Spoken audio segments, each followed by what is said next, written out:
comme vous l'avez dit, je pense que c'est vraiment le lieu d'en parler. Parce que vraiment, c'est le moment de s'inquiéter, je pense, si je peux ainsi dire. Parce que si vous voyez l'évolution de la maladie depuis le début, à un certain moment, on pensait qu'il y avait une réduction, on avait atteint même le pic, ce qu'on pensait. Mais aujourd'hui, avec ce qu'on voit, on dirait qu'il y a un nouveau pic, donc. Donc, une maladie qu'on ne comprend pas réellement. Et depuis le début, vraiment, ce qu'on aurait souhaité pour cette maladie-là, c'est de trouver un moyen curatif, c'est-à-dire un moyen qui permettrait donc de le soigner, donc pour les patients qui ont déjà eu la maladie. Et si on ne peut pas trouver un moyen curatif, au moins trouver un vaccin. De sorte que ceux qui ont la maladie, si on parvient à les guérir, ils ne contamineront pas les autres. Et ça, il n'y a que le vaccin qui devait être donc la solution. Attendu. Bon, vraiment, on ne s'attendait pas aussi à avoir un vaccin aussi rapide. Ou bien à proposer même des vaccins à ce délai-là. Parce que bon, si on se base sur l'évolution de la médecine, sur la création de vaccins, c'est un processus qui est assez long. Justement, d'où beaucoup de suspicions. Exactement. Ce qui a amené même surtout les suspicions. Sur le monde de ceux qui connaissent même, je dis bien. Je ne parle même pas de ceux qui ne connaissent pas, mais ceux qui connaissent même. Parce que si vous voyez parfois les thèses que vous entendez venant des autres pays, souvent c'est les connaisseurs qui parlent.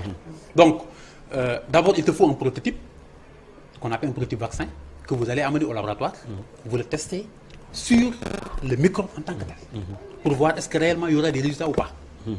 Si jamais vous trouvez des résultats, vous demandez une production pharmaceutique sur ce produit-là que vous avez utilisé. Ça peut être un produit issu, donc que vous avez synthétisé vous-même, venant des animaux ou bien venant des végétaux. En tout cas, un produit qui a agi sur le microbe, le virus en tant que tel, et qui a eu des résultats.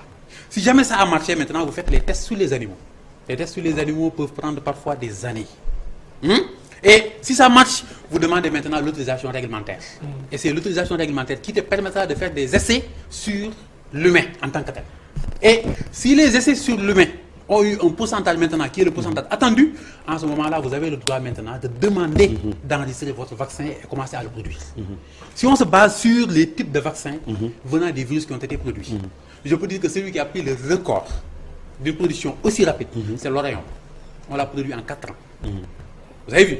Si vous prenez par exemple la poliomyélite, on l'a produit en 7 ans. Le virus rougeole, son vaccin, on l'a produit en 9 ans. Le papillomavirus humain, on a pris 15 ans pour le produire. La varicelle, 34 ans. On est là presque 36 ans à courir pour un vaccin pour le sida, on ne l'a pas encore. Et pour le coronavirus, 12 mois, on nous dit qu'il y a une production de vaccins. Donc là, ça paraît étonnant sur beaucoup de personnes. Bon, oui. Mais justement, comment vaincre ce scepticisme-là de manière très concise et pédagogique, montrer aux sceptiques, à ceux qui ont des doutes, qu'il a été possible de développer ces vaccins salvateurs, on l'espère, en si peu de temps. Voilà. Donc bon, moi je ne dirais pas que on serait là appelé à les conseiller, à leur dire que c'est ça, il faut l'accepter. Mais essayons de leur montrer un peu ce qu'ils ont fait pour produire le vaccin-là.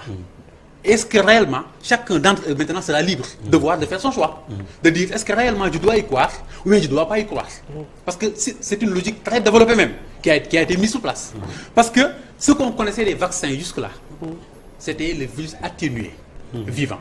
C'est-à-dire on prend le microbe qui est vivant et on l'atténue, c'est-à-dire qu'il n'a plus de force. Et on l'ingère dans l'organisme et l'organisme ne le connaît pas. Il va fabriquer des anticorps pour se battre avec lui alors que l'élément n'a pas de force. Vous le gagnez rapidement et vous avez les anticorps. Les éléments de défense restent dans l'organisme. Ça, c'est la méthode que l'on connaissait. Si tel n'est pas le cas, vous faites ce qu'on appelle le vaccin sous-unitaire.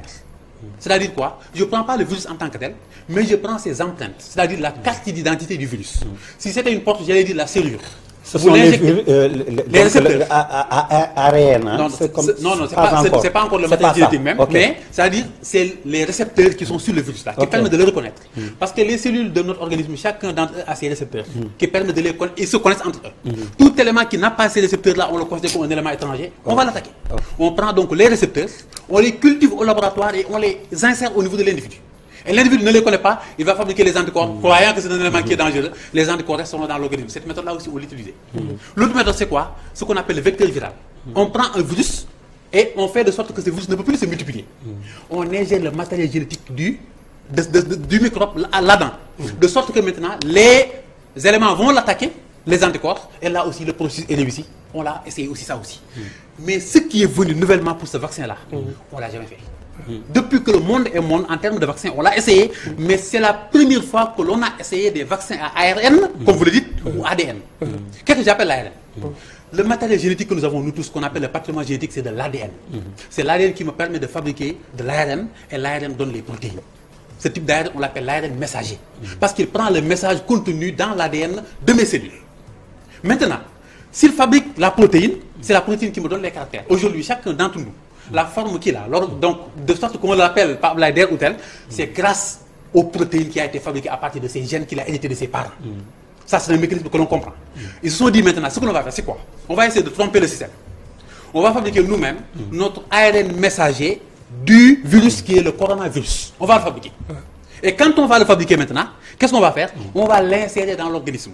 Et l'organisme lui-même va prendre cet ARN messager et va fabriquer la protéine qu'on appelle le coronavirus. Et quand il le fabriquera, les défenseurs de l'organisme l'attaqueront, essaieront de le tuer, et s'ils le tuent, les anticorps seront dans l'organisme. On dira que l'individu est immunisé. Cette méthode-là, on ne l'a jamais essayée. Et c'est ce que c'est ce que certains ont fait. Ouais. Si vous prenez BioNTech et Pfizer, c'est ce qu'ils ont fait. Si vous prenez Moderna, c'est ce qu'ils ont fait. Ces deux-là, c'est ce qu'ils ont fait. Maintenant, les gens commencent à se poser des questions. Comment on peut prendre de l'ARN, l'insérer dans l'organisme et demander à l'organisme lui-même de fabriquer les virus et demander à l'organisme de fabriquer ses soldats pour l'attaquer. Si jamais les soldats l'attaquent et ne le tuent pas, qu'est-ce qui se passe? Ça sera un problème. Parce que là, si le combat n'est pas gagné, ça pose problème. Eux, ils ont fait des tests disant que le pourcentage de réussite qu'ils ont eu est assez élevé. Donc, ils ont le courage de l'essayer sur l'individu humain pour que lui-même, il fabrique le virus, coronavirus. C'est-à-dire, on te fait prendre le microbe, mais tu le fabriques toi-même à partir de l'ARN messager. Et ce microbe-là, tu fabriqueras tes anticorps qui vont l'attaquer. Et s'il le gagne, tu as les anticorps qui sont en toi. Et ils sont à un taux de réussite de combien? 95%. 94 à 95% Pfizer. Même le Moderna aussi a eu plus de 80%. C'est ce qu'ils ont dit. Donc, d'après les résultats qui ont été... Et pour vous, c'est rassurant? Parce que bon, ils ont commencé les essais aux États-Unis, ils ont commencé à insérer, ils ont même vacciné les personnels enseignants, ils ont commencé, et certains corps donc médicaux, ils ont commencé à les vacciner, ils ont utilisé ce vaccin-là. Alors, et les cas de décès enregistrés en Norvège? Voilà. Vous voyez que... Des personnes du 3e âge, certes, mais quand même, c'est pour une trentaine de décès. C'est pour cela que j'ai dit que la question se posera et on sera obligé de le poser. C'est-à-dire, dès qu'on utilise le génome humain, c'est-à-dire on insère... Oui, mais il serait bien, si vous le permettez, professeur, de préciser le nombre de décès qui peut alerter, parce que... Une trentaine, il y en a une trentaine sur une population de combien de dizaines de milliers ou de millions qui ont reçu le vaccin. Parce que c'est pour cela... Le risque zéro n'existant nulle part. Est-ce que c'est pas une donne qu'on peut comprendre, qu'il y ait malheureusement quelques dégâts collatéraux? Exactement. Ou Même des les vaccins... peut-être souffrant de comorbidité. Exactement. Même les vaccins que nous utilisons tous les jours, il y en a qui souvent causent des dégâts de ce genre-là. Et pourtant, on est habitué à ces vaccins-là. Ça arrive. Le risque zéro, comme il l'a bien dit, n'existe pas. Mais il y a toujours cette question que l'on est obligé de poser. C'est-à-dire, au moment où l'on touche le génome, c'est le matériel génétique qui fabrique la chose. Je me dis, est-ce que tous les individus vivant sur tous les milieux dans le monde où nous sommes ont le même génotype et ont les mêmes capacités de fabriquer les virus? C'est la question qu'on se pose. Nous tous, je pense qu'on a constaté que quand le virus est venu, il a fait plus de dégâts dans certains pays que dans d'autres. Ça, on le sait. C'est pas parce que ces pays n'ont pas de plateau médical sophistiqué ou autre, souvent même c'est eux qui en ont plus. Et pourtant, ce sont eux qui ont souffert plus. Je me dis, pourquoi certains des organismes que l'on peut citer comme les Africains ou autres ont eu plus de chances de résister à ce virus par rapport à d'autres? Ce même mécanisme qui s'est produit, mais c'est fort probable, bien c'est bien possible qu'il se fasse aussi sur la fabrication de de cet anticorps-là. Mais justement, par rapport à la résistance des Africains, on touche du bois, jusque-là, est-ce que vous avez, vous, une explication convaincante? Bon, il y a beaucoup d'explications qui ont été proposées, il y a même beaucoup d'écrits, j'allais dire même là-dessus, des publications qui ont été faites. Déjà, depuis très longtemps, on avait des publications qui disaient que ceux qui sont familiers à notre ancêtre qu'on appelle l'homme de Néandertal, qui était en Asie, qui ont les gènes de cet individu-là, souvent c'est les Asiatiques et les Occidentaux. Et ceux-là, on a vu que ce sont eux qui ont été plus exposés à cette maladie par rapport aux autres qui n'en ont pas, et c'est les Africains. C'était l'inverse sur la peste, quand il était là. C'est les Africains qui étaient plus exposés parce qu'ayant ces gènes-là par rapport à l'autre. Parce que la capacité que l'individu a à fabriquer des anticorps, à fabriquer des génomes, des éléments venant de son gène, dépend de l'individu lui-même qui est-il. Et qu'est-ce qu'il a comme capacité et qu'est-ce qu'il utilise comme élément pour fabriquer. C'est pour cela que je dis que même quand on fabrique un vaccin Pfizer ou Moderna fabriqué aux États-Unis, donc testé sur une population bien donnée, parce que ils ont un taux de mortalité très élevé et tout, nous devions avoir notre Pfizer à nous. Je ne sais pas si vous comprenez ce que je veux dire. C'est-à-dire, ce Pfizer-là, testé sur les Blancs et testé sur l'Africain, la réaction que l'on attend. Est-ce que ce sera la même chose? Selon vous, qu'est-ce qui nous empêche d'avoir notre Pfizer à nous? Bon, c'est-à-dire... Quels sont les gros obstacles actuellement sur le plan de la recherche scientifique qui font que le Sénégal n'est pas à jour? Bon, je ne dirais pas qu'il n'y a pas de bons chercheurs. Parce que même dans les laboratoires les plus évolués du monde, si vous y allez souvent, vous y trouvez des Sénégalais. Donc les têtes ne manquent pas. Les moyens, n'en parlons pas, nous tous, je pense que nous le savons. Les moyens manquent dans ce pays où nous sommes. Sur le plan de la recherche, sur la production des médicaments et autres. La majeure partie des médicaments que nous utilisons aujourd'hui, c'est des médicaments venant d'autres pays. Et pourtant, même dans ces pays-là, vous y allez, vous voyez que c'est les Sénégalais même qui ont la capacité de le faire. Et si jamais, je vous dis, si on avait installé ici une industrie pharmaceutique qui produit des médicaments appartenant à tel pays européen ou autre, et on recrute des Sénégalais, vous allez les voir faire la chose de façon très facile même. Parce qu'ils ont la capacité de le faire. Donc, là, comme vous le dites, c'est un investissement à faire dans ce domaine-là. Mais qu'est-ce qu'il faut faire pour inverser cette tendance, justement, qu'on ne soit pas éternellement des consommateurs de produits venant d'Occident? Bon, très simple, l'histoire a été très longue. Aujourd'hui, je pense, récemment même, on a parlé de Diary Sow. On a dit qu'il était là, meilleur élève du Sénégal. Après son bac, il est où? En France. En France. C'est exactement la même chose qui se passe presque chaque année. Chaque année, tout élève ayant eu le bac, avec la manière, mention bien ou très bien, son rêve premier, c'est quoi? Avoir la bourse et aller à l'étranger. Qu'est-ce qui fait que nos universités ne nous assurent pas des formations réelles qui peuvent nous former les meilleurs de nos générations? Pourquoi on laisse partir à chaque fois? Mais ces élites-là, imaginez s'ils étaient tous là. Et le malheur payé pour un élève durant toute sa scolarité pendant 13 ans, avec des enseignants et tout, avoir ce résultat-là, et les exporter. Parce que nous tous, la majeure partie d'entre nous, on se plaint quand on rencontre l'histoire de nos ancêtres, quand ils étaient pris par l'esclavage et autres. Mais aujourd'hui, on le fait d'une autre façon. Il faut qu'on l'accepte. C'est-à-dire aujourd'hui, on ne prend plus les hommes musclés pour les faire travailler en Afrique ou bien en Amérique du Sud. Mais aujourd'hui, c'est les têtes que l'on prend. Tant qu'on ne croit pas en nous et formons les meilleurs de nos générations et mettre les moyens pour qu'ils nous produisent ce dont on a besoin, mais ces failles-là existeront continuellement. Alors, docteur, puisqu'on parle des laboratoires, comment expliquez-vous l'échec de Pasteur qui a finalement abandonné le projet de vaccin parce que les résultats n'étaient pas probants? Pourtant, ce sont des majors, entre guillemets, en la matière. Bon, quoi qu'on puisse dire, parce que même en France, je pense que les vaccins produits par les Français, ce sont les vaccins produits par les Français, mais je veux dire même qui ont été tenus à l'échec. Sanofi et GSK, ce qu'ils ont produit comme vaccin, quand ils ont fait les essais cliniques, ils n'ont pas eu 50% de taux de réussite. Et quand ils n'ont pas eu 50%, et Pasteur a officiellement abandonné. Ils ont abandonné. La majeure partie d'entre eux, c'est-à-dire, même Sanofi même a dit qu'ils comptent revenir d'ici la fin de 2021. C'est ça qu'ils ont dit. Eux, ils n'ont pas abandonné. Pasteur, peut-être aussi avec les résultats qu'il avait proposés, espérant avoir un pourcentage assez élevé, là, ça pose problème. En plus, bon, peut-être aussi, parfois aussi, il y a des contrôles qui sont beaucoup plus profonds que ça. Parfois aussi, qu'on n'arrive pas à comprendre. Là aussi. Alors, professeur, dites-nous, qui a besoin du vaccin? Bon, le vaccin, moins préventif. Donc, ça dit, c'est pour la prévention contre la maladie.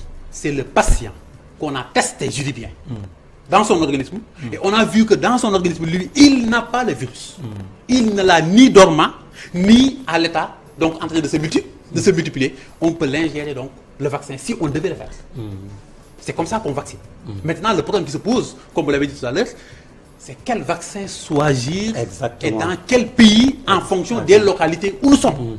Le vaccin qui est utilisé en permanence aujourd'hui, Pfizer et Moderna, dont vous dites, déjà les conditions d'entretien. Oui, il faut moins 70 degrés. Est-ce qu'on a la logistique? Environ moins 80, moins 70, comme vous le dites, pour Pfizer. Moderna, moins 20 degrés Celsius pour conserver, parce que c'est les ARN et les ARN sont extrêmement fragiles. Et si jamais, durant le transport, vous ne respectez pas ces conditions-là, ce que vous mettez à l'individu, c'est vous qui l'avez appelé le vaccin ARN, mais ce n'est plus le vaccin ARN. Oui, c'est autre chose. En plus, on a cette habitude-là ici au Sénégal. Même les produits alimentaires, quand on les vend venant des pays extérieurs, quand ils viennent, ce que l'on fait, c'est quoi? On vérifie la boîte. Même ceux qui sont calés dans le domaine, ils vérifient la boîte, date de péremption, la composition et tout, point. On a dépassé cette étape-là. On est arrivé à un moment où le produit qu'on te donne, comme ils le font eux, il ne faut pas se limiter sur la couverture.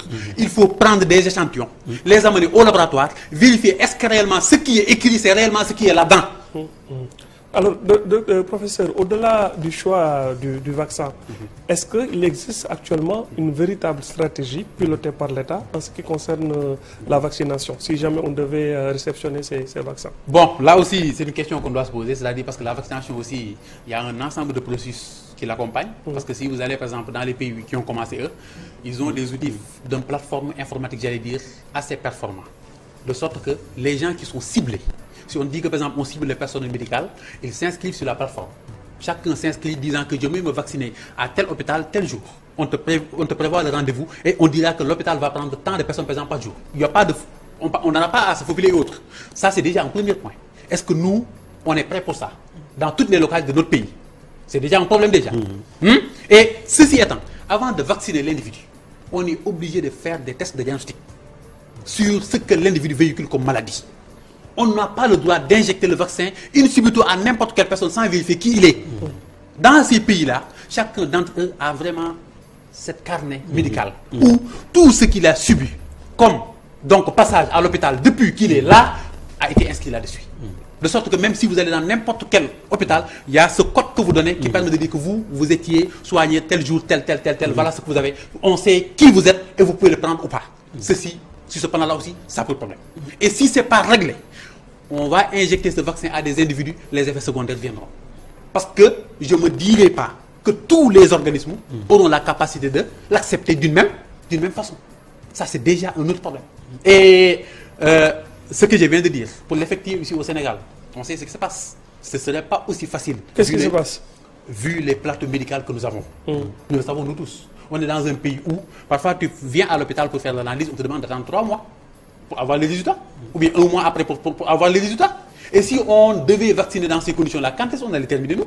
Mais donc, si on vous suit, professeur, dans votre logique, c'est pas rassurant. C'est-à-dire, même au cas où on serait capable d'avoir ces vaccins-là, on n'est pas encore prêt pour l'administrer. On n'est pas du tout prêt. La logistique que nous avons ne nous donne pas les conditions qui permettent de réaliser ces vaccins dans les conditions que les autres pays l'ont fait. Parce que nous, peut-être, on est en train de copier sur des gens qui ont bien travaillé avant l'arrivée de ceci. Eux, ils ne sont pas mis à construire le vaccin ou bien fabriquer le vaccin seulement pour l'administrer sans se préparer à l'avance. Mais donc, si je vous comprends, vous auriez recommandé le vaccin chinois qui est de 2,8 degrés. Si on devait choisir. Oui, le vaccin, de manière si on devait choisir le vaccin chinois, plus rassurant. Le 2,8 degrés pour le conditionnement. 2,8 degrés d'une part, mais d'autre part aussi, ce n'est pas un vaccin à ARN, mais c'est le microbe lui-même qui a été atténué comme vous dites, et qu'on a ingéré au niveau de l'individu pour qu'il fabrique ses anticorps. Ça vous rassure plus? Mais bien sûr, dans la logique que l'on prend, parce qu'eux, ils ont dit que le pourcentage de réussite qu'il a eu est faible par rapport aux autres. C'est ça qu'ils ont affirmé. Ils ont dit que c'est de près de 80%. De près. En plus, vu l'organisme, mais injecter un virus atténué à un individu, il aura forcément la force pour l'éliminer. C'est pas à lui de fabriquer le microbe en tant que tel. C'est le microbe qui est déjà mort. Il va l'attaquer, il va l'éliminer. Il n'y aura pas de conséquences, ça c'est clair. Qu'il réussisse ou pas, là, il n'y a pas de problème. Il y a moins de risques. Mais là où c'est un virus que vous allez fabriquer vous-même vivant, dans votre organisme. N'avez-vous pas peur, professeur, d'être un peu péremptoire par rapport à l'efficacité de tel type de vaccin par rapport à un autre? Bon, l'efficacité des vaccins, comme on l'a toujours dit, nous on peut se fier que sur les chiffres qui ont été produits. Parce que bon, aussi quoi qu'on puisse dire, on se dit que c'est des chercheurs qui ont produit, qui ont fait. Mais là où j'ai toujours le doute, c'est l'efficacité de ce type de vaccin d'une population à une autre. C'est ça mon problème principal. D'une génération à une autre, d'une population à une autre. Parce qu'on ne vit pas dans les mêmes milieux, on n'a pas les mêmes taux de comorbidité et on n'est pas exposé à un même environnement. Et ceux qui me suivent et qui font de la génétique savent très bien que la fabrication d'une protéine à partir de l'ARN messager est souvent accompagnée de mutations. La chose peut changer à tout moment. Et ces facteurs mutagènes-là, souvent c'est les facteurs environnementaux.